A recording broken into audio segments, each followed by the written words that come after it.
I'm dying on the street. I was cold. I'm really freezing. Someone's called up to me and said, "You look cold, bro. You want a coffee?" I love a coffee. And he said, "No, stay there, stay there." And he threw it at me. Many people this year will wake up on Christmas Day and they'll wake up on the streets. Have you ever spent Christmas on the streets before? Yeah. Partner and I this past, yes. How did that make you feel? Do you know when we were together? Yeah. It was our first Christmas and New Year together. And it was on the street? Yeah.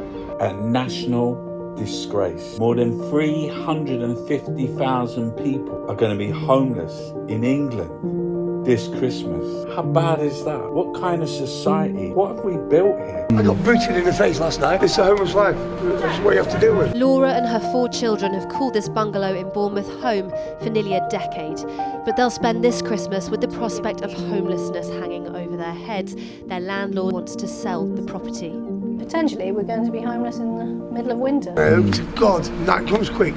So I can just wrap myself up in a ball and go sleep. They're now so desperate they're going to give the family pets away. My whole reason for getting up, is to keep a roof over the children's head. And it's one of the main responsibilities you have as a parent, so it feels really, really helpless at not being able to meet that. Never before in a developed country have I come across not being able to afford a house if you're on a wage. And today I met a guy called Chris. Unfortunately, Chris has been homeless for 2 years.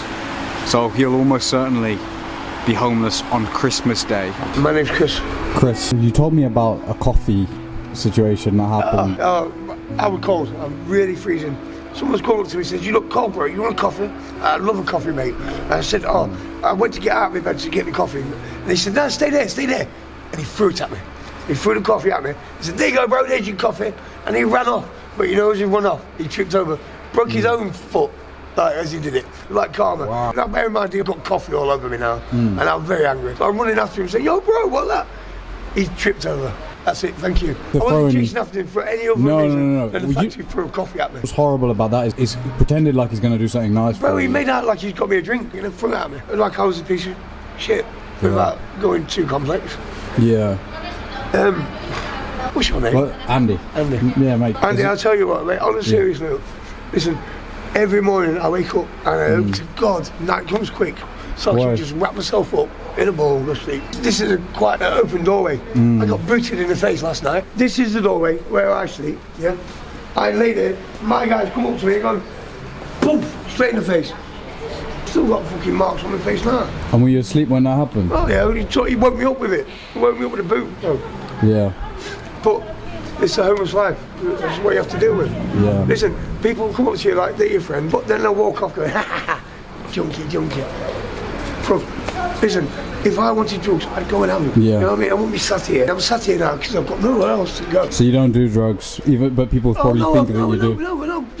Oh, I won't lie to you. I've hammered drugs. Yeah. Now I'm on recovery, but recovery is Oh, so you're trying to get out of it. That's good. Listen, I've not touched heroin for 8 years. I've not been in jail for 8 years. Yeah. I've still been out. But this is me. Because I can't go home because me and our lass, we fight too much. It'd affect the children. I don't want that. My kids mean too much. You got kids as well? I've got 9. 9 kids. Wow. 8 girls, 1 boy. Do they know you're on the streets? Some of them, Are you hoping one day you'll see them again? I don't think I'll ever see them. You don't? No, I've got prostate cancer, bro. I'm dying. I'm dying on the street. They don't care. They don't fucking care. They don't care. Who doesn't care? Council, nobody cares, bro. I'm so sorry, man. Because I didn't know you mentioned that you were speaking to them, and then they. Oh man, I go every day. I know all the names, bro. It's a joke thing. And then when you speak to them, then they just don't. They don't do anything. I'll tell you what it's like. It's, on a serious note, it's like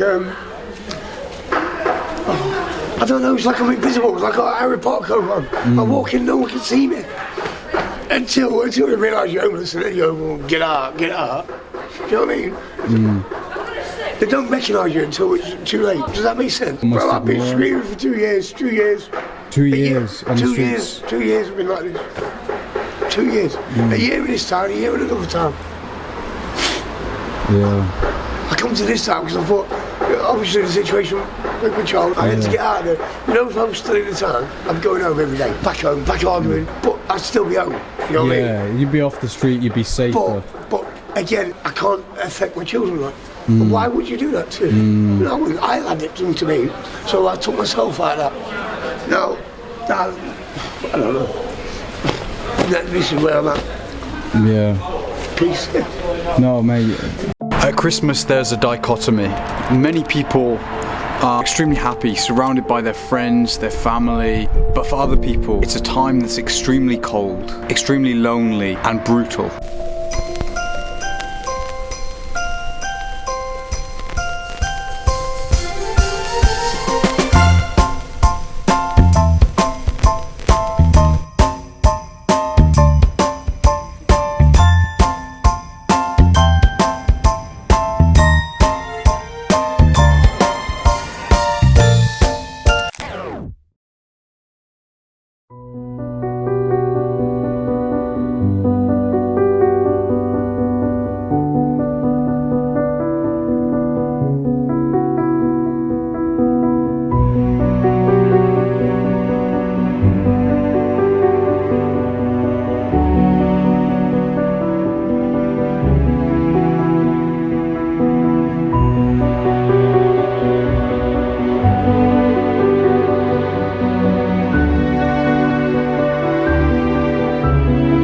Sorry. No, mate, don't apologise. I think it's important that you share what it's like, and I hope things change, man. Like, there's lovely people in this town. Let me tell you, there's lovely people. They come and help me every day. Every day I get food, I get water, I get fed, I get looked after. Trust me, looked after.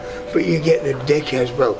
You get the dickheads that just come randomly out of the blue. Here's a fight with boom. Here's that. Here's boom. and just violent. No need. Listen, I don't do nothing to nobody. I don't want nothing off nobody, apart from a bit of fucking peace and quiet to die quietly.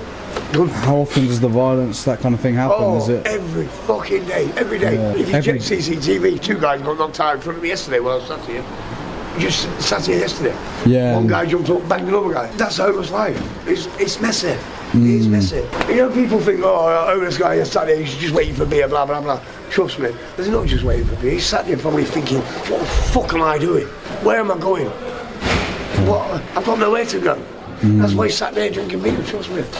So you feel like there's two sides. There's some people that are like really generous, and then there's others that are like really violent. It's not even about generous, it's about niceness. You know, 5 minutes of your time is wicked. You know the fact that you sat here and talked to me before you pulled the camera out, that was wicked. Because you sat and chatted to me.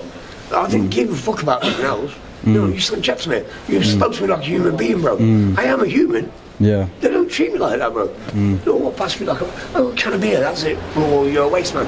No, I drink beer because it fucking gets me through the day, bro. You're almost waiting for the night time so that you can fall asleep. I need the night time. As soon as that night time comes, I can wrap up and go to sleep. Yeah. I don't need all this bullshit every day. Yeah. It wrecks my head, bro.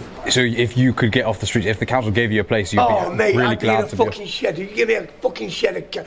Give me a fucking little. You see around the corner, they've got the green boxes, right? They've got green boxes. I said, give me one of them. I sleep in that. One of those. I'll be quite happy. Yeah. Fucking happy. As long as I've got somewhere to lock myself in, I'm cool. But they give you these places, and they're all snake places. They put you in there. It's like throwing a firework in a bomb site. Why would you chuck a match into a firework factory? Oh, so are you talking about kind of like the hostels and being kind of like a dangerous... Well, it's a bad situation. This man here called Ian, featured in a Sky News documentary, he recently came off the streets into a hostel. However, this new life comes with its own challenges. You're picking someone up and you're going to put them in a hostel with 26 other people that are all addicts. It's not going to take long before you start, because it's going to rub off on you. It's hard to be stable in a place like this because it's a very unstable place to be in. I struggle with a lot of basic things in life. I never had parents to say, like, brush your teeth, get in the shower. In a sense, he's off the streets, but they've come in with him. Ian feared that if he didn't get more support with life after the streets, he would in fact end up back on them. The hostels, what do you think is so bad about it? Too many idiots. As soon as you walk in, you're like, oh my god, bum, bum, bum, oh fuck's sake, here we go. Yeah. My lifestyle, it's not the same as his lifestyle. But he hates me because I do what I do. I don't hate him, he can do what the fuck he likes, but he hates me because I'm homeless. Okay. Makes no sense. And you feel... I feel hated, bro, hated. I say morning to everybody. Morning, God. I mean, like I'm a dickhead. Ignore me. Just don't do it. Thank you. Thank you for your time, bro. No problem. Is there anything that I could get you that could help or I anything? won't lie, you give me £1.50, I'll get a can. Is there anything else I can get? I'd rather... I'm happy to get you something I'm bigger. honest. No, I'm honest. That's some cool work. I think I just want fucking an house. Give me an house. Okay. Give me a roof. I want nothing else. The ladies in that shop there, they fucking look after me. Really? Yeah, So they're really nice people. Fucking awesome. Best shop in town. What kind of things is it that they do? They do clothes now. You know, you get the ones that sit here and go, kiss pan. That's what I mean. Keep your fucking pan. Just 5 minutes and say hello. Awesome.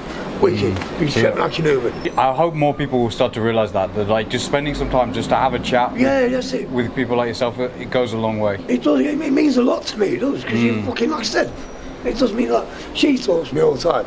Yeah. But she's weirdo. She's like to. It does me head in. All I want is a peaceful fucking life. I fucked up when I was younger. My bad. I've got a bit of money in the bank. Kids are having that. You see that chain there?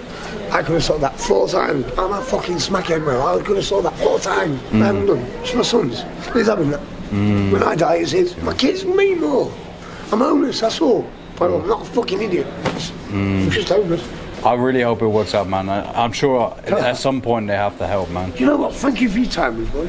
But Chris wasn't the only person that I met on the streets in the cold this winter. There were some other people that I met that were having an incredibly difficult time. So click here to watch a documentary that shares their stories, to understand what life has been like for some of these people that have had to go through this.